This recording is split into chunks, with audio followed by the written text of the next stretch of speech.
Howdy ho, everyone. Welcome back to the Hotspur Hood. Relatively short stream today, depending on how many people are in. We can get interactive. This is what we do on Question Time, fully interactive. So yeah, get in the chat. Give us your thoughts on today's questions. It's been an interesting week, overshadowed by moaning Scouse fans, I think it's fair to say. I'm going to talk about that briefly, but I also want to talk about our own dumb fans. We do have dumb fans. Transfer talk, because I do feel we should be talking about transfers at this stage. Proactivity. We are linked with a few players. And how I feel we've done this season, as well as the upcoming games. Not just Luton. We got Fulham, we got Chelsea, Palace away. We've got some big games coming up. But what I'm going to do is I'm going to turn this lamp on first, because it's just started getting dark. Let's have a go. Is that all right? Is that better? Let's try this.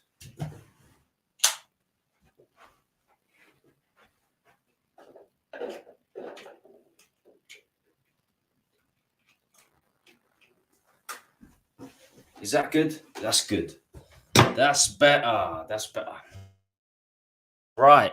So, howdy ho, everyone. As I said, before we get going, as usual, please smash the like, subscribe, hit the notification bell. All free, make a big difference. And super chats are very generous if you've got a few bob spare.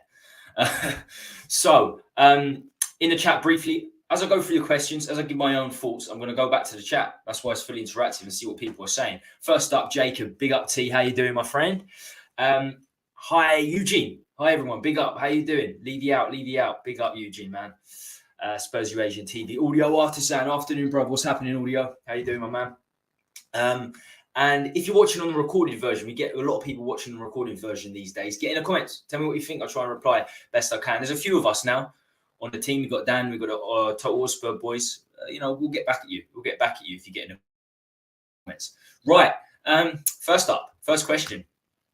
Why are they still moaning? Because they are still moaning. And when I say they, Liverpool fans, the media, Klopp himself now, which wasn't the case, I don't think, after the game.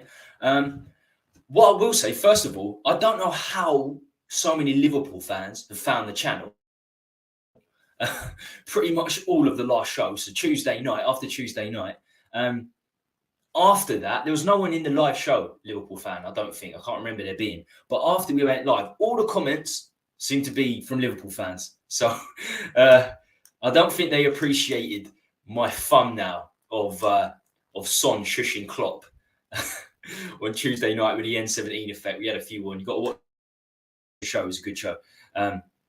Or if they watched the show, there was a few anti-Scouse visuals, you could say. Maybe they weren't happy, but the comments weren't positive, which is exactly what I want to hear. It's exactly what I want to hear. Look, bad decision. Yes, we know, but it's dragged on for far too long now. The release of the footage, the audio, I should say, highlights the mistake in full, I would say. It wasn't that VAR failed. It wasn't not given as onside. It was onside. The VAR gave the decision onside. The problem was they thought the original decision was onside. So they said, stick with your decision when the original decision was offside.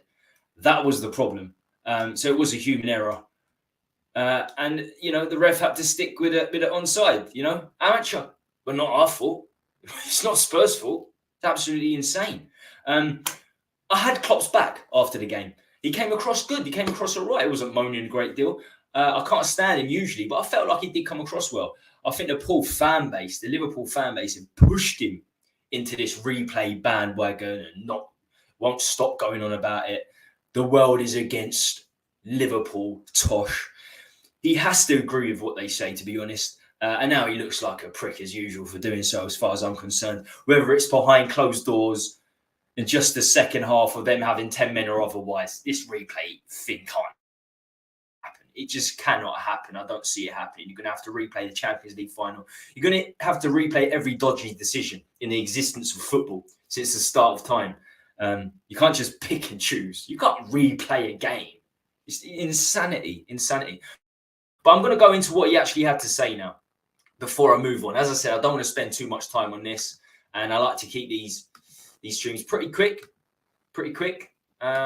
Not too. I don't want them to go on for too long. Plus, I've got to pick the kids up today, so let's see. Let's see if we can zoom in. I'm going to put the share screen up now. I've got to make sure I mute it for copy. We have to zoom in here. That should be better. Yes, I think we can all read this now. I'm sure everyone's heard about this, but it's good to get this up as a visual so we can all chat. Get in the chat, have you say. So we see Klopp's angry face before the Europa League. Liverpool manager Jurgen Klopp wants the Premier League game against Tottenham to be replayed after Luis Diaz's goal was wrongly disallowed by the video assistant referee. That's quite funky in itself, actually. Luis Diaz, we didn't nearly sign him, but we went to sign him with a ridiculous bid which never came through. The fact that it was his goal of all people's. So VAR, Darren England assistant Dan Cook did not overrule when Diaz was flagged offside at 0-0 on Saturday. Liverpool lost 2-1 thanks to a 96th minute own goal. We know all this. Something like this is what Klopp said now, back into what he actually said, quoted. Something like this never happened. So that is why I think a replay is the right thing to do, because it's never happened. It's the right thing to do. Get out. BBC Sport understands there's no prospect of the Premier League considering a replay, and it's unclear whether there's been a formal request from Liverpool. Asked whether the club had asked or would ask the Premier League for a replay, Klopp said, at this stage, we are still going through the information we have. So, I'll quickly go through this, but referees body PGMOL released the audio discussions between match officials of the offside on Tuesday. Check was said to be perfect. The audio didn't change at all. It was an obvious mistake. There should be solutions for that. The outcome should be a replay, but it probably won't happen. It can't happen. Klopp, Liverpool fan base, the media who have all chipped in with their with them potentially saying Liverpool should get a replay. The best chance, the only chance that they have of this game getting replayed is if they find a time machine. As far as I'm concerned, there's no other way. There's just no other way. It's tosh. It's absolute tosh. It's not going to happen. It's not going to happen. Right, let's get down to the meat of what I want to talk about in today's show. So, should we really be talking about the January window? The January transfer window opens January 1st, as we all know. Should we be talking about it already? We know we spent a lot of time talking transfers. I did on this channel. Everyone to their mates in a pub or on Twitter, or whatever, all social media devices, to your friends. Everyone's talking about transfers. And the window didn't end that long ago. It was only a month ago. But should we be talking about transfers? I think so. Definitely we should. We definitely 100% should. Let's just get in a comment, see what people say. Let's see what people said. We'll get to that topic. Tommy forgot to leave you out interrogation lights. Big up to you. Klopp and Liverpool fans are pathetic. Big up Tony Rodriguez. Life is not fair, so man up and move on already. Cry me a river. Exactly. So yeah, should we really be talking about a January window already? As I said, I think we should. When I say we, I mean us fans, Levy and the scouting team. It's perfectly all right for us to be proactive and be talking about it. I sometimes hear comments like, whether it's on this show or from someone else's show, why talk transfers when the window's closed? First of all, we desperately need new signings. Secondly, all clubs need improvements in every window, I would say, even if you're signing a few young players or experienced heads for a short amount of time. Every club, I believe, needs signings, and there'll probably be a few injuries as well for certain clubs. Thirdly, what's the issue? What's the issue with being proactive? Sometimes there's not enough to talk about on Spurs streams. I've seen some people stream for 8 hours a day. Of course, they're going to talk about transfers. You can't keep talking about Liverpool for 8 hours. You know, it's different for me. I don't stream that much, but still, there's nothing wrong with being proactive, talking about transfers as far as I'm concerned. And finally, even if they don't come to fruition, the players we look at, I've done loads of shows over the summer, and a lot of the players I wanted, we didn't sign. We're used to our dreams being shattered as Spurs fans. We truly are. We're used to that. That's nothing new for us. We want Skriniar, we get Rodon. We want Grealish, we get Lo Celso and Ndombele for 6-7 times the price. I think a lot of Spurs fans wanted Grealish at that time. The list is endless of the players we wanted and the players we got. But it's fun. And to be fair, we're going to need transfers. And there's more and more injuries. Got another big injury. I'm going to talk about that when we get to the Luton game. But Solomon out, Perisic out, Son and Maddison easily get injured at some stage. It looks like they're going to have late fitness tests. But we'll get into that. But I said, look, it's fine for us. Levy should be proactive. The scouting team should be proactive. Ange and the squad definitely shouldn't be focusing on transfers. Of course they shouldn't. They should be focusing on the next game and upcoming games after that. Levy and the scouts behind, they should be doing that. But that's just them. Of course, Ange should be getting notified of what's happening and have his say. That probably won't happen under Levy, but fingers crossed it is. Look, credit where credit's due. It has to be said, 2 of the teenage players we've signed seem to have been very good finds. If you're looking at this season alone, Sarr and Udogie. But it's few and far between, let's face it. Our transfer history, our record of signing players, especially young teenage players, has been very, very bad. But we seem to have got 2 gems in Udogie and Sarr.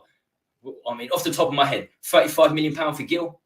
You could say it was £25 million, but it was £25 million plus Romero, so £35 million for Gil. Jack Clark, £10-15 million. We sold him for nothing. Spence, where is he? £16 million.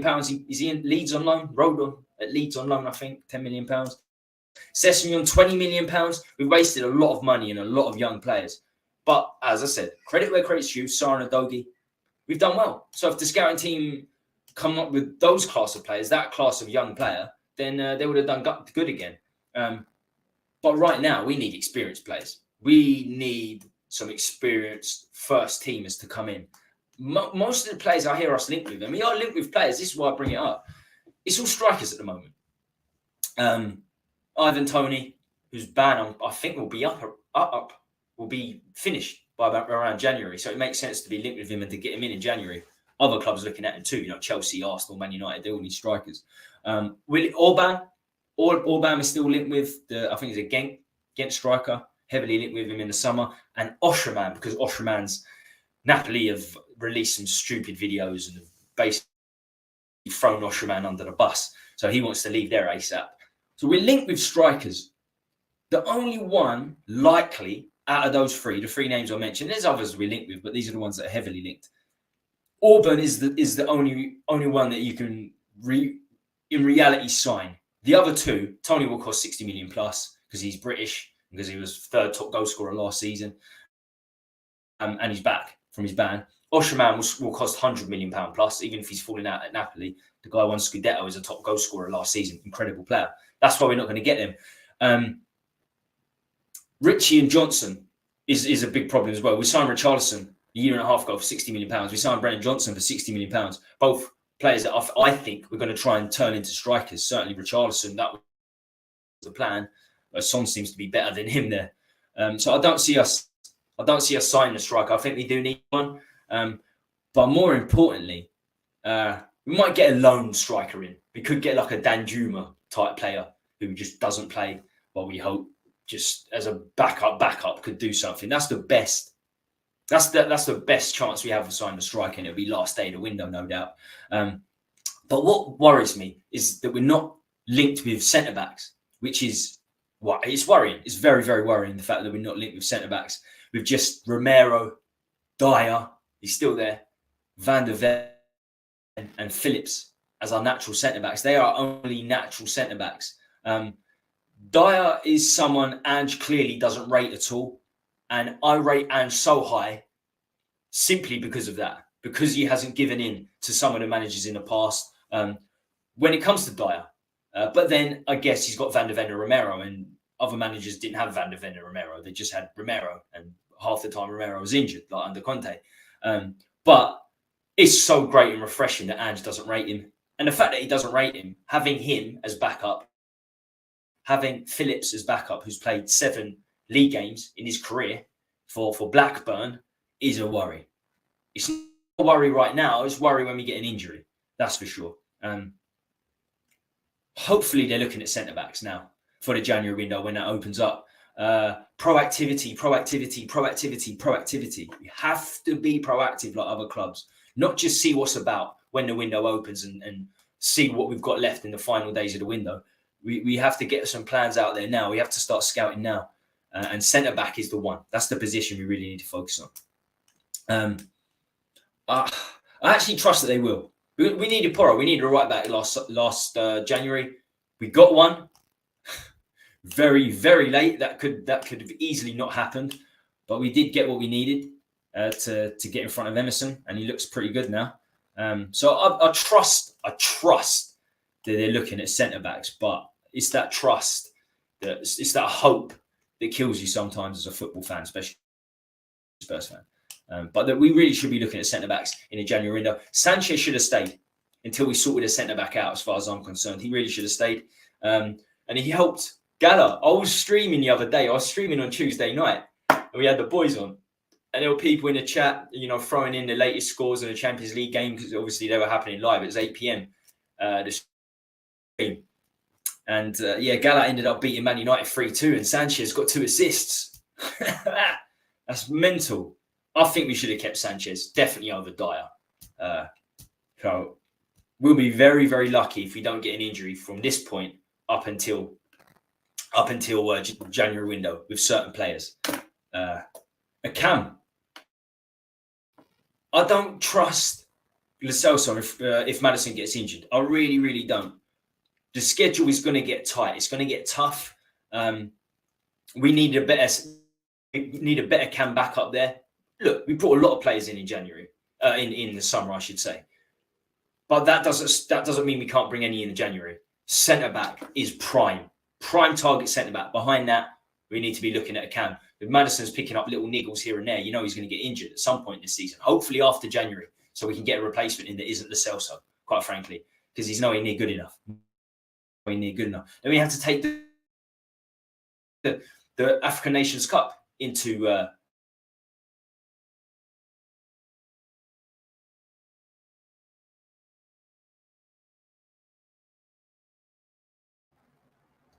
Did the string cut out there? Because they're going to these places, they're more likely to get injured when they go on this international duty. So there are lots of reasons it's good to be proactive talking about transfers, as far as I'm concerned.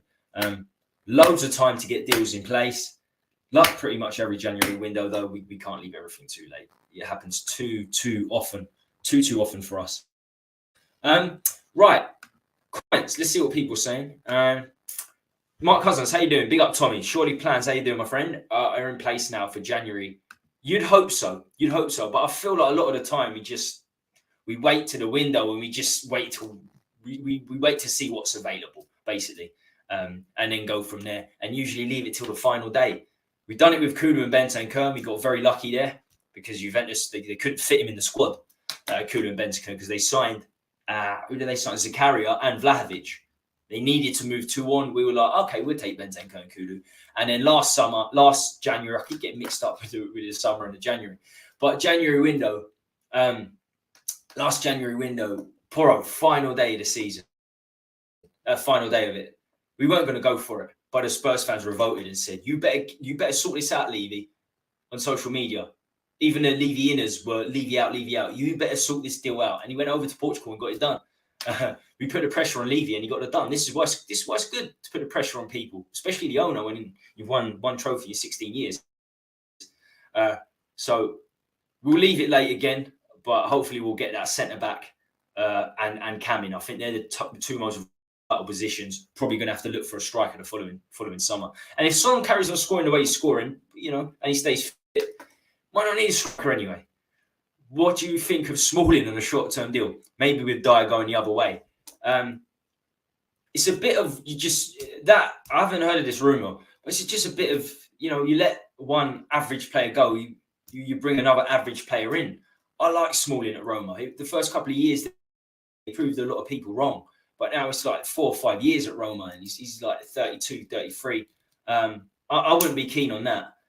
I would be happy to bring Smalling in on a short-term deal, but then you bring Smalling in, you get rid of Dyer, you still got Phillips there, who's played 7 games, professional games. So yeah, we need a proper centre back in. We need a proper centre back in. We need 2 really, and most people were right in the summer when they said we need 3 centre backs. I knew we weren't getting 3. I said we need at least 2 probably. Especially if we sell one, we need another one. But we sold Sanchez and we still only got 1 in Van der Ven. So a lot of people were piping up. A lot of channels, a lot of Levy-in channels were saying, "Oh, we're definitely going to sign 3. Trust me. Wait, we're going to sign 3." Never happened. It was never likely to happen. So, okay, we got rid of Sanchez. Final day of the transfer window. We need a replacement. As soon as the window opens. Really. How's Tanganga doing so far? I don't know. I don't follow Bundesliga, my friend. I don't follow Bundesliga. Is it Frankfurt or Freiburg? I was surprised we let him go as well about replacing. I really am. We let 2 centre backs go. That's fine. We need to get rid of players, but just Van der Ven and Phillips, who's playing for the under-21s. It's weird. It's weird. Hopefully, it doesn't come back to haunt us. I think it's a blessing. I'm going to get onto this now. The final question. As I said, it's not going to be a long stream today. But please still get in the comments, even if you're watching the recorded version. I know it's difficult to be watching live right now. Get in the comments. Make sure you smash a like. If we're up to 10 likes, we've done good because not a lot of people are watching, as it is a very difficult time. It'd be great if we can just get up to 10. We're on 13, unlucky number 13. If you haven't hit it, make sure you do. We can't stay on 13. But, as I've been talking about with a few friends, I think it is a blessing that we went out of the Carabao Cup. I really do, because the injury is going to hit us less. Let's face it. Less rotation needed. And let's face it, the depth in this squad is nowhere near good enough. So this is going to be a controversial one now. It's going to be controversial. There's a few things I want to pick up on here. It's not just this question, that's for sure. It's a lot deeper than this question. Season thus far. Good, great, or lucky? And then we have Luton next. There's going to be a lot. I want to discuss a lot on this topic. First of all, as I said, I know there are not too many watching right now, but I want to make things clear to those who are and on the recorded version. I appreciate the feedback we're getting on the channel. A lot of negative comments this week, however, which I enjoy just as much, to be honest. Liverpool fans say I'm negative towards them, as I've called them out for their moaning. Spurs fans say I'm negative to them, as I've mentioned faults in certain players that I feel need improving, like the likes of Van der Ven, VDV. I'll say, look, his positioning is poor at times. It is. That's why he needs that burst of pace to get back in. Probably why he scored 2 own goals in the first 3 games. All players have faults and weaknesses they need improving upon. I'm not saying that Van der Ven can't improve upon them, or the other youngsters, VDV, Vicario, Sarr, Dogi.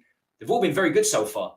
But there's still weaknesses to their game. That's not negative. It really is. I don't see how that's negative at all. A lot of people get funny with that. If you say there's no faults in players, there's no weaknesses in players. I think that's a pig-headed approach, a very stubborn approach to judging your own players, to looking at players. You've got to look at strengths. You've got to look at weaknesses. They need to improve certain aspects of the game. What do you think is happening in training right now with Ange? Probably be training now, almost certainly. What do you think they're doing? You're brilliant at this. You're fantastic at this. You're fantastic. You're brilliant. No, you're not good at this. You need to get better at this. And that happens a lot. It must happen. 3 or 4 hours of training every day. You know the managers are talking about the weaknesses, how you get better.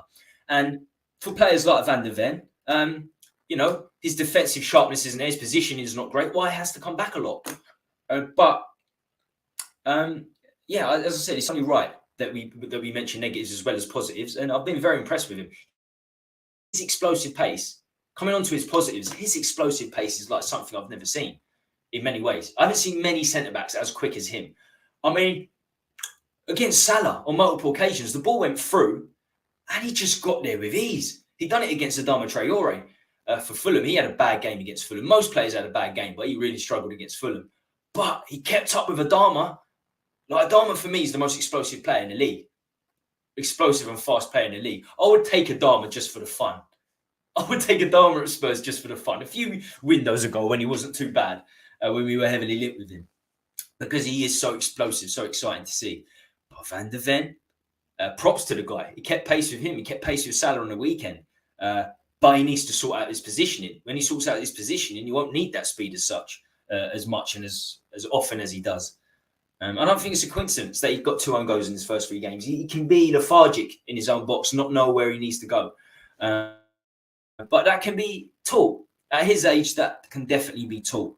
And there are problems with all players. Doggy, so look, they've all got weaknesses. They've absolutely all got weaknesses. I'm not going to get into that now. But just mentioning players' weaknesses, I don't see how that makes you negative. And as I always say, what do 2 negatives make? A positive, and that is factual. That isn't an opinion. 2 negatives make a positive. To improve, you have to critique. You absolutely have to critique. I don't want to keep banging on about it. Or maybe I should. Maybe I do want to keep banging on about it secretly. But I also, and people with the same comments as me, got hounded on social media, more on X, other channels, and sometimes this channel, for saying Ange Postecoglou was not our first choice manager. I said that it was clear that Slot and Nagelsmann were our first choice managers. I didn't say Ange is going to fail and he's doomed and he's a bad manager. I never said that once. I said he wasn't our first choice. I got belated. Everyone was saying, "Oh no, you're wrong. You're terrible." They had this. This was planned out way before the window closed. Before the season ended, 5 games before the season ended, this was sorted, but they didn't want to announce it because Celtic was still playing in the SPL and they had a Scottish Cup final to play too. That was all bollocks.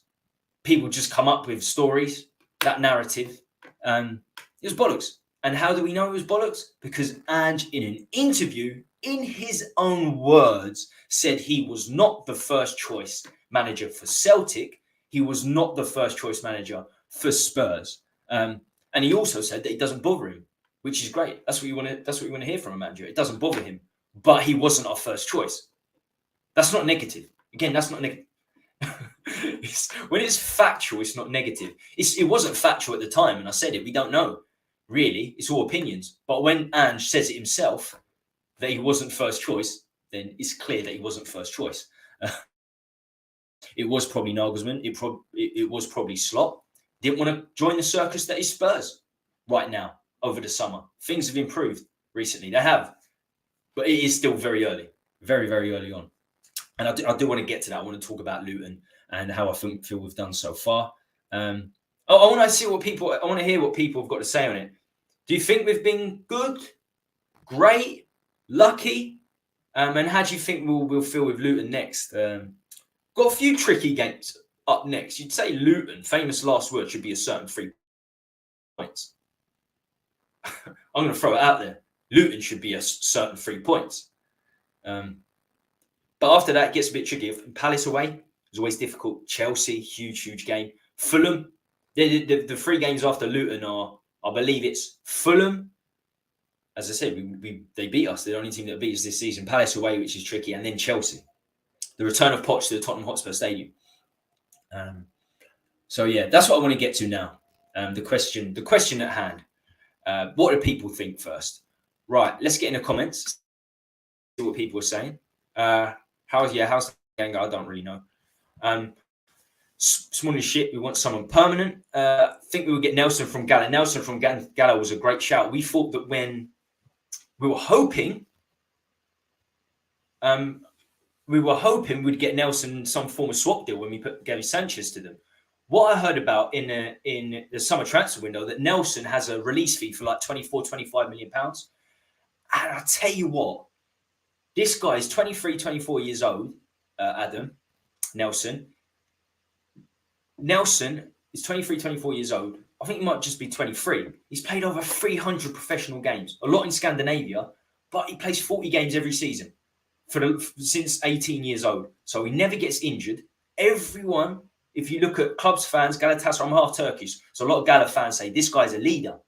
And he's been compared to Vertonghen in terms of his leadership skills. He's 6'4". He's a bit skinny, but 24 million pounds. with all those attributes, that many games behind him, he's like an experienced 24-year-old leader. We need more leaders.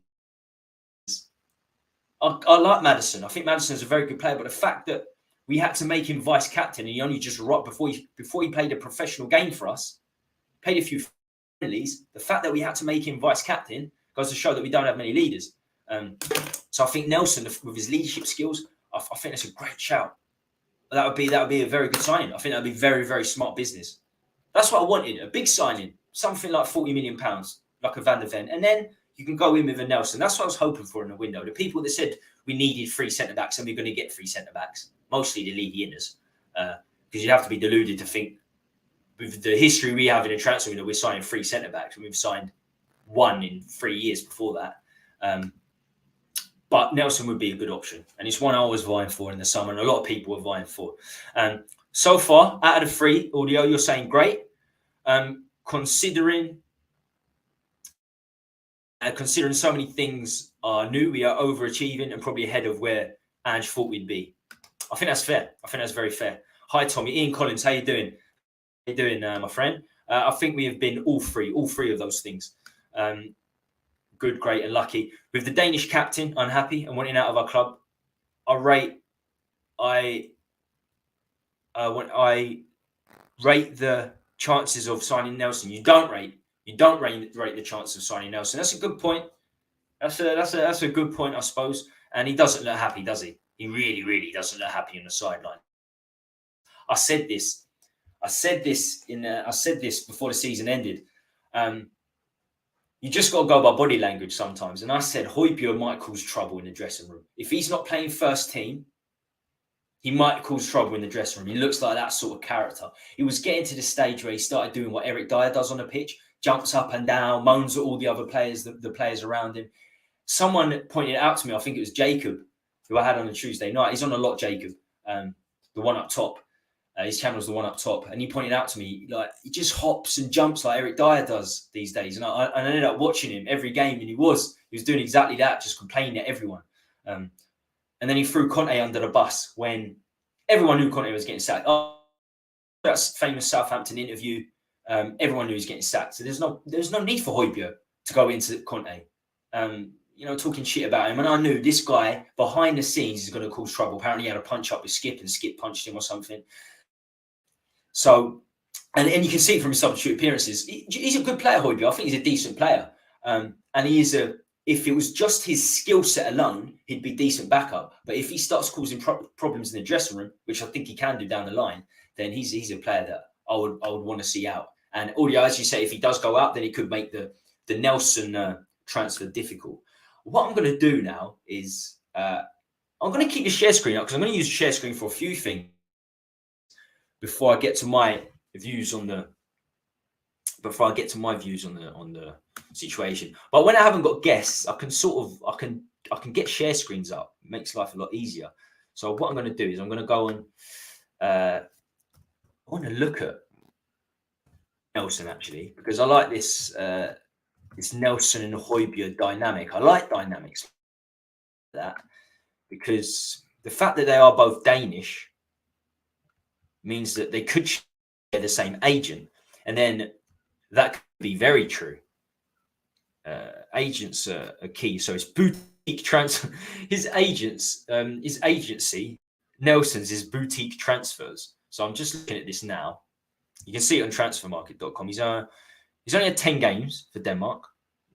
They play a hell of a lot of games. He really does, season in, season out. Plays so many games. Rated at 19 million. Now let's see what these boutique transfers are about. Is it the same agency as Højbjerg? Because if that's the case, a lot of countrymen share the same agency. It could be problematic. I do rate him. He was up there with one of the main players I wanted to see.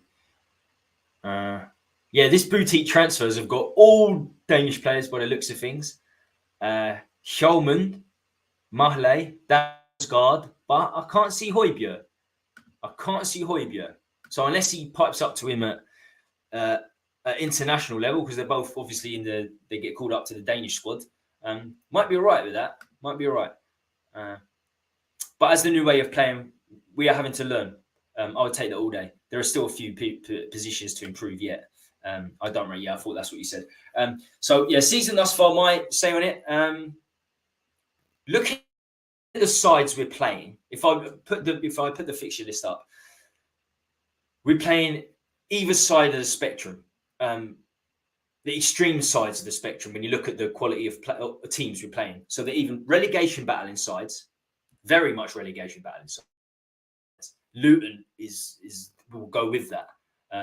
I'd say the bottom 5 this season will be Everton, Bournemouth, who we've played, Burnley, who we've played, Sheffield United, who we've played, and Luton, who we play on Saturday. So Luton, we would have, I think, 3. After we play Luton, 3 of those 4 teams will be going down. So we've played that side of the spectrum. We've also played some of the very best sides, so the Champions League sides. The Man United won the Champions League last season. Arsenal nearly won the league last season. Liverpool should be in the Champions League every season. They didn't make it last year. They will certainly be fighting for the title this season. So we haven't played the best team, Man City, I'd say. But it seems to be extreme sides of the spectrum. The only teams that don't fall into the categories of title challengers or relegation candidates so far, Brentford, opening game in the season, and we didn't win that, and Fulham, we lost to. So that the middle ground, we're going to start playing some of the teams that are not going to be relegated and not going to win the title. The Villas, the Brightons. You could probably put the Newcastles in that category. And as Fulham, Chelsea, they're definitely not going to win the title. Crystal Palace away is difficult for us. So we got some difficult games ahead. It'll be interesting to see how we fare against those sort of clubs that are in and around us, or we thought would be in and around us before the season began. And after those games, after the next 4 games, Fulham, Palace, Chelsea, and Luton, it will still only be 11 games, 12 games if you count the Carabao Cup. And I said that's probably a good time. I said, and I think a lot of people agreed with it. Let's wait till level-headed people agreed with it. Let's wait till at least 10 games, 11, 12 games, till we really start judging Ange ball and see where we are as a team. So I think we're getting to that stage now.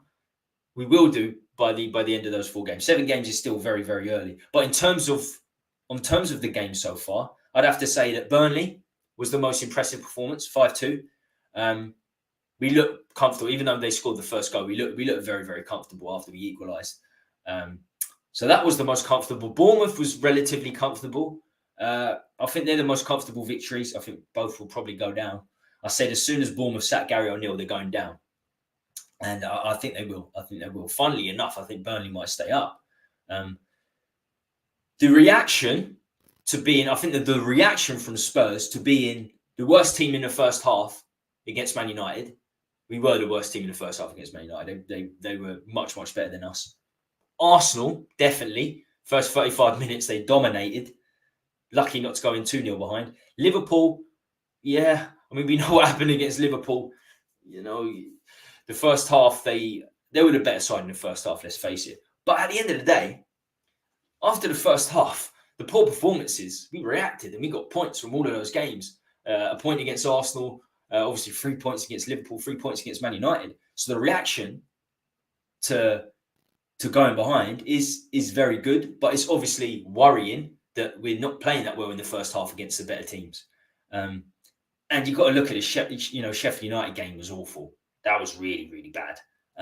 To be a goal behind deep into injury time. We know how late we left that to win the game. We could easily be on 9 points, but we're on 17. And the longer we stay unbeaten, the more confidence we will find. Could this be a Ranieri type situation at Leicester? It could be. It's setting itself up a little bit. That is high hopes indeed. But who knows? It wouldn't be quite as a surprise, would it? Leicester were promoted this season before they won the title. So who knows? If we win the next 4 games, which could happen. Wow. What does that? 17, 29 points after 11 games. That's crazy. Nobody could have predicted that. Nobody. And of course, Sheffield United game was probably the worst. You probably deserve to win that. And Fulham was bad too. And it shows the problem. Fulham game shows the issues with if we get injuries. If we get injuries, the depth is just not there. That's why I keep coming back to transfers. I'm not afraid to talk about transfers. We need the depth improved, or we're gonna, or we need to get very lucky. And just mentioning the Fulham game, as I said, I think we're quite fortunate to have gone out of the Carabao Cup. I really do. I think we're fortunate to go. I think it's a blessing in disguise. Okay, we're not going to win a trophy this season, other than if you win the FA Cup, or as I said, maybe we do a Leicester and win the league. But with the injuries that we could have got, and the lack of depth we have, it's key that we don't play too many games in a week right now. Especially, it seems like Maddison and Son are going to get injured every week. Apparently, this Saturday against Luton, early kickoff, they're going to have late fitness tests again. Fitness tests before kickoff. Saturday, 12:30. Traditionally, we don't do well in the early games, the early Saturday kickoffs. But I don't believe in all that mumbo jumbo record stuff, to be honest with you. And Luton beat Everton on the weekend for their first victory of the season, but then lost to Burnley on Tuesday. As I was doing the show, I forgot, but they were playing the same time I was doing the show.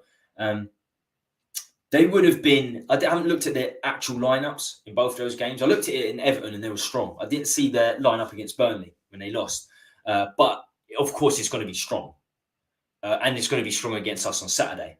So they're going to be tired. 3 games in 7 days for Luton in the Premier League. I think they're a bit out of their depth in the Premier League anyway. That's going to be tough for them. So this absolutely should be 3 points. Famous last words, I know. And it's not just because it's 3 games in close proximity for Luton, but the fact that they're almost certainly going to be relegated. The only way they don't get relegated is if Everton or Bournemouth do worse, in my view. They look well out of their depth. In terms of injuries going into the game, I know it's only Thursday, but we've lost another winger on a long-term injury, Solomon, for 2 or 3 months. That's not surprising at all. He was out for 4 months last season for Fulham. First half of last season, 4 or 5 months he missed. That's not unlucky. That's a pretty obvious situation that could have happened. Also, Gil had hip surgery in the summer, so we were aware of that. Only Perisic we're unlucky, really. We can say, we've been unlucky with injuries in terms of Perisic, but then he's 34 years old. Even minor injuries become long-term injuries at 34 years old. And of course, our other long-term casualty, Bentancur, we knew that last February he was going to be injured. So the only one that we can say that we've been unlucky with really is Perisic. Solomon, that's probably why Fulham didn't sign him. That's one of the reasons Fulham didn't sign him, because the first half of his Fulham career last year, he was injured. We can't claim that we've been unlucky, to be honest. And I'll tell you what, even with the Solomon injury, we do have a lot of depth out wide. I'd say if we have a lot of depth anywhere, it's in wide positions. And I'm sure Johnson will be back. The Brennan Johnson injury was only brief. I'm pretty convinced he'll be back this weekend. If he's not starting, then he'll be on the bench. And I tell you who we forget, and we constantly forget him, and I constantly forget him in the summer when shows were doing transfers out. Who we should sell, who we should keep, who we should sell, who we should loan. Cess was always the forgotten man, but he's coming back. He wasn't even on loan last season anyway. He was with Spurs. He just wasn't very good, and then he got injured. So Cess is there, and you can say, well, Cess isn't a winger. He is a winger because we signed him as a winger from Fulham all those years ago, 5 years ago, I think it was now, and he was an outstanding left winger. So he can definitely play on the left and might have to now. We don't know what Gil's going to be like, and he wasn't very good anyway. We constantly loan Gil out. Perisic out for probably this season. Probably won't see him again in the Spurs shirt, and Solomon 3 or 4 months. So we might have to rely on the likes of Cess, Mr. Sessignon. This is what injuries do, and this is what you have to predict. The 25-man squad you're going to go in with. You need to get replacements in terms of those predictions, keeping those predictions in place. It hurts me. It hurts me to figure and to have to predict what will happen if one of the centre-backs gets injured or Maddison. For me, then we'd be in a lot of trouble, a hell of a lot of trouble. I've been critical of Ange in some games. Some games he gets a lot of. I think the Fulham game I was actually positive about it. I said, look, we need to make changes. We need to make changes. 9 was too many, but I had his back where a lot of people were against him. But I've been critical of his substitutions in terms of against Arsenal, especially. Maddison, okay, he picked up an injury, take him off in the second half, but don't take off as well. You haven't got a game from the week. He was on a hat trick in the North London derby. I wouldn't have taken Son off. And he done the same against Liverpool. He took both players off. But I tell you what, they haven't been injured. They haven't got injured yet. So we might have just done the right thing. As I said, without either one of those, we're in big, big trouble. I don't trust Lo Celso at Cam. I don't trust Richarlison as a number 9. We might score 1 or 2 here and there, but I don't trust him for like 5-6 games on the bounce if Son does get injured. But yeah, I do. I think it's a blessing in disguise. I'll keep saying it. I've said it multiple times that we got kicked out of the Carabao Cup. I really do believe it was a blessing in disguise because this team just, with injuries, this team just can't function anywhere near to the capacity we want it to. Yeah, the lack of quality outside the starting 11 is very worrying. But we have to beat Luton. We have to beat Luton on Saturday. I mean, keep coming back to the game we struggled in the most, Sheffield United. We were really, really poor. You have to rate them in terms of league position this season. You have to put them with Luton. And they're both newly promoted, Luton and Sheffield United. And we couldn't score against them until the 105th minute, could we? So we can't put this to the side and say it's going to be a certain 3 points. And we're away from home. We're away from home to should be a 3 points. I'll keep saying this should be an easy 3 points. Right. The injuries are mounting up. We've got to be careful. Some main players don't succumb. And that's why I'm sort of backtracking. I'm backtracking when I say I'm critical towards Ange taking Maddison and Son off. I know why he took them off, but Son, especially in the North London derby on a hat-trick, but if he saved him from getting injured, then that makes me more than happy. Gill's come back with a winner's medal. Got to be better than Cess. He's made of Weetabix. He's made of Weetabix. He truly is. And even when he plays, he's not very good at all, as he says. He's horrible. But I tell you what, he is a natural left winger. And I said from the start, I used to go to a lot of Fulham games at Craven Cottage when he smashed it, Sessegnon. I think I've been to a game since. No, I think I might have been to one Fulham game since Sessegnon played for them. But for that season, I was in and around Fulham a lot, so I was watching a lot of games. And Cess killed it on the left wing. But when we signed him, we brought him in as backup to Davis. It was Davis and Cess at left back. Don't make any sense. Really didn't make any sense. So Cess's best position is definitely as a left winger. So with Gill might not come back from injury. Perisic is injured. We're never going to see him in a Spurs shirt. And now Solomon's injured. Probably going to have to go with. Might have to use Cess from time to time. It looks like Richie has got that position now down. But then what happens if Son gets injured now? What if Cess isn't up to it? What if Cess and Gill are not anywhere near up to it? Whether they get back from injury or not. That's even if they get back from injury properly. Let's say they're terrible. So Richarlison has to go on the left. Then what happens when Son gets injured? We don't even have the option of putting Richarlison up top. Brennan Johnson? But then Brennan Johnson's getting injuries. It was an unbalanced team. From the summer transfer, we know it was an unbalanced squad. Fortunately, we haven't succumbed to that yet. Because I tell you now, the most backup we had, the most depth we had was on the wing. So if we do get injuries on the wing, it's okay. As soon as we start getting them fullback, centre mid, then you're in trouble. You're in big, big trouble. Right now, it could be a lot worse. Could be a lot worse. But as I said, they're going to be fitness tests. Son's going to have a fitness test. Maddison's going to have a fitness test before the Luton game, I'm sure. Fingers crossed they start, because without them, I'm not convinced. We are going to get some signs in January's cover or use the under-21s. I hope so. But we might need them before January.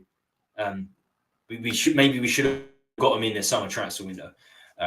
Still, regardless, that's gone, and we need to be proactive. We need to be proactive so that when the January window opens, we do have that centre back as backup to Romero and Van der Ven, or competing with Romero and Van der Ven, other than Phillips and Dyer. Richarlison is useless. Plays like a headless chicken. Yes, Danny, what's happening, my friend? Big up, Danny. Yeah, this is what I said about Lucas. I like Lucas off the bench. He's a headless chicken. Lucas didn't know what he was doing. Lucas, most of the time, with the ball at his feet, he didn't know what he was doing. That can be a trait. That could be a bonus for your team, because if he doesn't know what he's doing, then the opposition definitely don't know what they're doing. So Richarlison plays a bit like that too. Off the bench, this is why I think Richarlison off the bench is fine. But starting games, what I've seen with Richarlison starting games, nowhere near good enough last season and this season. But he can bag a few or get some assists, I think, off the bench. That's how he should be used. But with these injuries piling up, the guy's going to get first team week in, week out, the way it's going. Yeah, absolutely. Right. Final part of today's show. I know it's a difficult time. It's lunchtime. Loads of people streaming at the same time. I always like to look at the fixtures happening this weekend. Let me get a share screen up. Don't forget to get in the comments if you're watching on the recorded version. We get a lot of people watching the recorded version now. I think we've got 12 people watching. How many likes have we got? Come on, have we got to 20? I know there must have been 20 people watching at some point. We're on 18. If you're watching the show and still haven't smashed the like, please make sure you do. Get us to 20. And I'll forever be grateful. You'd be crazy not to. You'd be crazy not to. And I know you want to. So hit that like if you haven't. And of course, subscribe.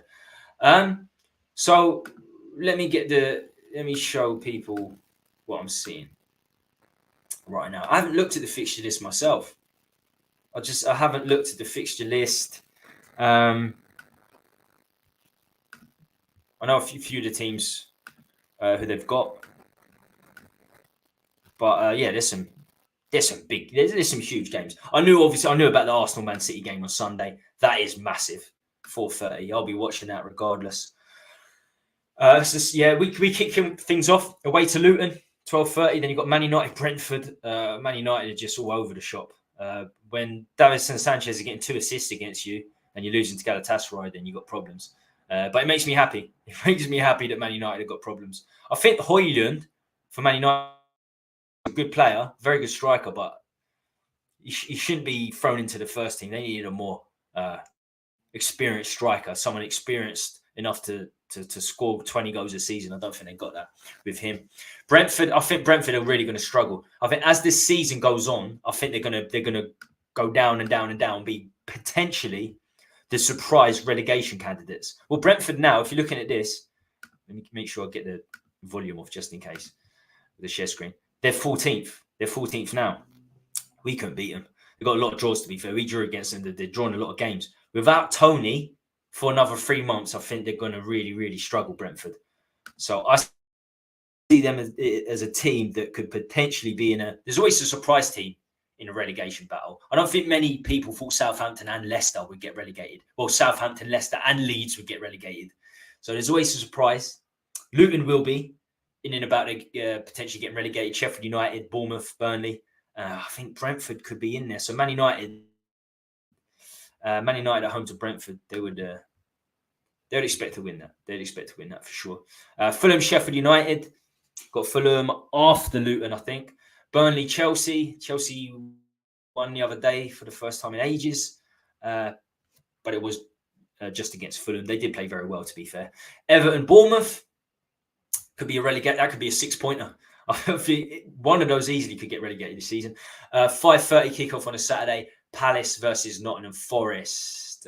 Not the most exciting 5:30 kickoff. I think I'd be watching the Rugby World Cup or the Cricket World Cup instead. Brighton Liverpool, big game. That's a massive game, isn't it? Brighton Liverpool.